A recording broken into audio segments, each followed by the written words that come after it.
ಯತೀಂದ್ರ ಅವರು ಯಾರು ಉತ್ತರಾಧಿಕಾರಿ ಆಗಬೇಕು ಅನ್ನೋ ತಮ್ಮ ಅಭಿಪ್ರಾಯ ವ್ಯಕ್ತ ಆಗ್ತಾ ಇದ್ದ ಹಾಗೇನೆ ಕಾಂಗ್ರೆಸ್ ನಾಯಕರು ಒಬ್ಬೊಬ್ಬರು ಕೂಡ ರಿಯಾಕ್ಷನ್ ಕೊಡೋದಕ್ಕೆ ಶುರುವಾಗಿದ್ದಾರೆ. ಈಗ ಡಾಕ್ಟರ್ ಜಿ ಪರಮೇಶ್ವರ್ ಅವರು ಏನು ಹೇಳಿದ್ದಾರೆ ಅನ್ನೋದ್ರ ಡೀಟೇಲ್ಸ್ ನಾವು ಕೊಡ್ತಾ ಇದ್ದೀವಿ.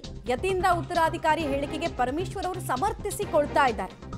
ಯತೀಂದ್ರ ಸೈದ್ಧಾಂತಿಕವಾಗಿ ಸತೀಶ್ ಜಾರಕಿಹೊಳಿ ಅವರ ಹೆಸರು ಹೇಳಿದ್ದಾರೆ.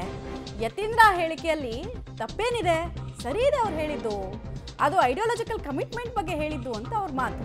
ಸಿಎಂ ಹುದ್ದೆಯನ್ನ ದೃಷ್ಟಿಯಲ್ಲಿ ಇಟ್ಕೊಂಡು ಅಲ್ಲಪ್ಪ ಹೇಳಿದ್ದನ್ನ ಅವರು ಐಡಿಯಾಲಜಿಕಲ್ ಕಮಿಟ್ಮೆಂಟ್ ಬಗ್ಗೆ ಮಾತಾಡ್ತಾ ಇದ್ದಾರೆ ಅಂತ ಪರಮೇಶ್ವರ್ ಅವರು ಸಮರ್ಥಿಸಿಕೊಳ್ಳುತ್ತಾ ಇದ್ದಾರೆ.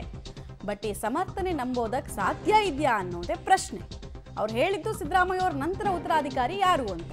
ಇವ್ರು ನೋಡಿದ್ರೆ ಅದಕ್ಕೆ ಬೇರೆದ್ದೇ ಆದಂತಹ ವ್ಯಾಖ್ಯಾನ ಕೊಡ್ತಾ ಇದ್ದಾರೆ. ಮತ್ತು ಯತೀಂದ್ರ ಅವರು ಜಸ್ಟ್ ಸಿಂಪಲ್ ಹೊಗಳಿಕೆ ಕಂಡ್ರಿ ಅದು ಅನ್ನೋದನ್ನ ಹೇಳೋ ಪ್ರಯತ್ನವನ್ನು ಮಾಡ್ತಿದ್ದಾರೆ ಪರಮೇಶ್ವರ್. ಸೈದ್ಧಾಂತಿಕವಾಗಿ ಹೇಳಿದ್ದಾರೆ.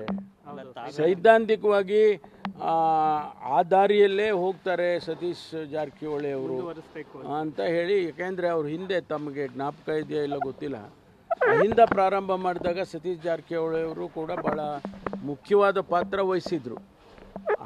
ಇದರ ಹಿನ್ನೆಲೆ ಮೇಲೆ ಅವರು ಹೇಳಿದ್ದಾರೆ. ಅದ್ರಲ್ಲಿ ತಪ್ಪೇನಿದೆ? ತಪ್ಪಿದೆಯಾ? ತಾವೆಲ್ಲ ಸೀನಿಯರ್ ಲೀಡರ್ ಇರ್ಬೇಕಾದ್ರೆ ಅವ್ರು ಹೆಂಗೆ ಅಲ್ಲ. ಈಗ ನನಗೆ ಅನಿಸೋದು ಅದು ಲೀಡರ್ಶಿಪ್ಪಿನ ಲೆಕ್ಕದಲ್ಲಿ ಮಾತಾಡಿಲ್ಲ ಅವರು ಮಾತಾಡಿದ್ದು ಸರ್ಕಾರದ ಪಕ್ಷದ ಬದ್ಧತೆ ಬಗ್ಗೆ, ಸಮಾಜದ ಬದ್ಧತೆ ಬಗ್ಗೆ ಮಾತಾಡಿದ್ದಾರೆ. ಸ್ವಾಭಾವಿಕವಾಗಿ ಸತೀಶ್ ಜಾರಕಿಹೊಳಿ ಅವರು ಹಿಂದೆ ಅಹಿಂದ ವರ್ಗದ ಆರ್ಗನೈಸೇಷನಲ್ಲಿ ಇನ್ವಾಲ್ವ್ ಆಗಿದ್ದರಿಂದ ಅವರಿಗೆ ಆ ಬದ್ಧತೆ ಇದೆ ಅನ್ನೋ ಮಾತನ್ನು ಹೇಳಿದ್ದಾರೆ. ತಪ್ಪೇನಿಲ್ಲ. ಸಿಎಂ ಕ್ಲೈಮ್ ಮಾಡ್ತೀನಿ ಅಂತ ಹೇಳಿದ್ದಾರೆ. ಸಿಎಂ ಸ್ಥಾನದ ವಿಚಾರಕ್ಕೆ ಸಾಕಷ್ಟು ವಿಶ್ಲೇಷಣೆಗಳು ಬರ್ತಾ ಇದೆ ಸರ್. ಅವರು ಎಲ್ಲೂ ಬರ್ತಾ ಇಲ್ಲ. ನೀವೇ ಹೇಳ್ತೀರಪ್ಪ. ಎಲ್ಲಿ ಯಾರು ಹೇಳಿದ್ದಾರೆ ಹೇಳಿ ನೋಡೋಣ. ಈಗ ಬೇರೆ ಬೇರೆಯವ್ರದ್ದೆಲ್ಲ ಕ್ಲಾರಿಫಿಕೇಶನ್ ಕೇಳ್ತೀರಾ, ಅವ್ರು ಹಂಗಂದ್ರು ಹಿಂಗಂದ್ರು ಅಂತ. ಯಾರಾದರೂ ಮುಖ್ಯಮಂತ್ರಿಗಳಿಗೆ ಇವತ್ತು ಮಾತಾಡಿದಾರ? ಹೇಳಿ ಅವ್ರಿಗೆ ಏನನ್ನ ಹೇಳಿದ್ರೆ. ಏನಂತ 28 ಕ್ಲೈಮ್ ಮಾಡ್ತೀನಿ ನಾನು ಅಂತ. ಅದು 28 ಎಷ್ಟು ದೂರ ಇದೆ ಅಂದ್ರೆ ಇನ್ನು ನಾವು ಈಗಿಂದ ಮಾತಾಡ್ಬೇಕಲ್ವಾ?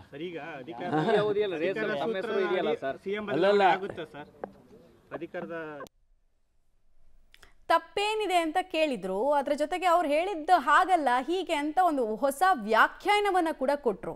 ಬಟ್ ನಾಯಕತ್ವದ ವಿಚಾರ ಅಂದ್ರೆ ಏನು ಅದನ್ನ ಪರಮೇಶ್ವರ್ ಅವರೇ ಹೇಳಬೇಕು. ನಾಯಕತ್ವ ಅಂದ್ರೆ ಎಲ್ಲರೂ ಅರ್ಥ ಮಾಡ್ಕೊಂಡಿರೋದು ಹೆಂಗೆ?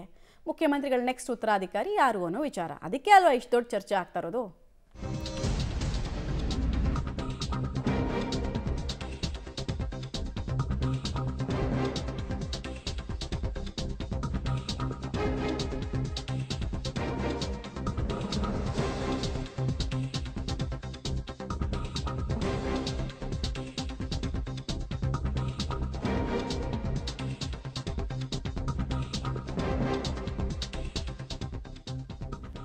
ನಾಯಕತ್ವ ಬದಲಾವಣೆ ಹೈಕಮಾಂಡ್ ತೀರ್ಮಾನ ಹೀಗಂತ ಪಬ್ಲಿಕ್ ಟಿವಿಗೆ ಶಾಸಕ ಕುಣಿಗಲ್ ರಂಗನಾಥ್ ಅವರು ಸ್ಟೇಟ್ಮೆಂಟ್ ಅನ್ನು ಕೊಟ್ಟಿದ್ದಾರೆ. ಯತೀಂದ್ರ ಹೇಳಿಕೆಗೆ ಪ್ರತಿಕ್ರಿಯೆ ಕೊಡಲ್ಲ, ನಾನು ತುಂಬಾ ಚಿಕ್ಕವನು, 2028ಕ್ಕೆ ಕಾಂಗ್ರೆಸ್ ಸರ್ಕಾರವೇ ಅಧಿಕಾರಕ್ಕೆ ಬರಬೇಕು, ಉಳಿದಿದ್ದು ಹೈಕಮಾಂಡ್ ತೀರ್ಮಾನ ಅಂತ ಶಾಸಕರು ಹೇಳಿದ್ದಾರೆ. ಈ ಮೂಲಕ ತಣ್ಣಗೆ ಉತ್ತರ ಕೊಟ್ಟಿದ್ದಾರೆ. ತಣ್ಣಗೆ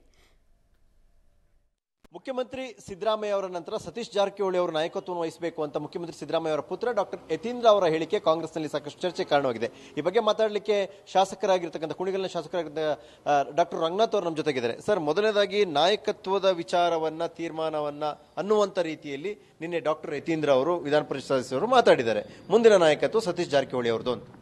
ನಾನು ಅವ್ರ ಕಾಮೆಂಟ್ ನೋಡಿಲ್ಲ. ನೆನ್ನೆಲ್ಲ ನಾನು ಹಳ್ಳಿಲಿದ್ದೆ. ಬಟ್ ಅದ್ರ ಬಗ್ಗೆ ಎಲ್ಲ ಕಾಮೆಂಟ್ ಮಾಡೋಕ್ಕೆ ನಾನು ಚಿಕ್ಕವನಾಗ್ತೀನಿ. ಅದನ್ನೇ ನೀವು ಯತೀಂದ್ರ ಅವರು ಹೇಳಿದರೆ ಅವ್ರನ್ನೇ ಕೇಳಬೇಕು ನೀವು. ಹಾಗಾಗಿ ಇವತ್ತು ನಮ್ಮ ಪಕ್ಷ, ನಮ್ಮ ಮುಖ್ಯಮಂತ್ರಿಗಳು, ನಮ್ಮ ಉಪಮುಖ್ಯಮಂತ್ರಿಗಳು ಒಳ್ಳೆ ಕೆಲಸ ಮಾಡ್ತಾ ಇದ್ದಾರೆ. ಸೊ ಇನ್ನೂ ಹೆಚ್ಚಿನ ರೀತಿ ಕೆಲಸ ಮಾಡಬೇಕಾದಂಥ ಜವಾಬ್ದಾರಿ ನಮ್ಮ ಪಕ್ಷದ ಮೇಲಿದೆ. ನೀವೇ ನೋಡ್ತಾ ಇದ್ದೀರಿ BJPಯವರು ಯಾವ ರೀತಿ ಕಾಂಗ್ರೆಸ್ ಪಕ್ಷಕ್ಕೆ ತೇಜೋವಧೆ ಮಾಡೋಂಥ ಪ್ರಯತ್ನಗಳು ಪ್ರತಿದಿನ ಮಾಡ್ತಾ ಇದ್ದಾರೆ. ನಮ್ಮೆಲ್ಲ ಗುರಿ ಅದನ್ನು ಯಾವ ರೀತಿ ಆರೋಪಗಳನ್ನು ನಿಭಾಯಿಸ್ಕೊಂಡು ಜನರ ಸಮಸ್ಯೆನ ಪರಿಹಾರ ಕೊಟ್ಕೊಂಡು, ವಿಶೇಷವಾಗಿ ಇವತ್ತೇನು ನಮ್ಮ ಕಾಂಗ್ರೆಸ್ ಸರ್ಕಾರ ಬಡವರ ಬಗ್ಗೆ ಆಲೋಚನೆ ಮಾಡುತ್ತೆ, ಅದನ್ನು ಹೆಚ್ಚಿನ ರೀತಿ ಸ್ಪಂದಿಸುವಂಥದ್ದು ಮುಂದಿನ ಒಂದು ಗುರಿಯಾಗಬೇಕು. ಮತ್ತು 2028ಕ್ಕೆ ಕಾಂಗ್ರೆಸ್ಸು ಮತ್ತೊಮ್ಮೆ ಅಧಿಕಾರ ಬರುವಂಥದ್ದಾಗಬೇಕು ಅನ್ನೋದೊಂದೇ ಆಸೆ ನನಗೆ. ಅಲ್ಲ, ಅವರು ಅದನ್ನೇ ಹೇಳಿರೋದು 2028ಕ್ಕೆ ಸತೀಶ್ ಜಾರಕಿಹೊಳಿ ಅವ್ರ ನಾಯಕತ್ವ ಇರಬೇಕು ಅಂತ. ನೀವು ಅವ್ರನ್ನೇ ಹೋಗಿ ಕೇಳಬೇಕು. ಅಲ್ಲ, ತಾವ್ಯಾಕೆ ಮಾತಾಡೋಕೆ ರೆಡಿ ಇಲ್ಲ ಸರ್? ನನ್ನ ಚಿಕ್ಕವನಾಗ್ತೀನಿ. ಸಹಜ ಅಲ್ಲ, ಯಾಕೆ ಮಾತು ಕೇಳ್ತಾ ಇದ್ದೀನಿ ಅಂದ್ರೆ ಪವರ್ ಶೇರಿಂಗ್ ಅನ್ನೋದಿದೆ ಅನ್ನೋ ಚರ್ಚೆ ನಡೀತಾ ಇತ್ತು. ಮುಖ್ಯಮಂತ್ರಿ ಉಪಮುಖ್ಯಮಂತ್ರಿಗಳು 2 ವರ್ಷ ಅನ್ನೋದಿತ್ತು. ಅಂದ್ರೆ ಎಲ್ಲೋ ಒಂದ್ ಕಡೆ ಪಕ್ಷದ ಅಧ್ಯಕ್ಷರಾಗಿ ಇನ್ನೂ ಕೂಡ KPCC ಅಧ್ಯಕ್ಷರಾಗಿ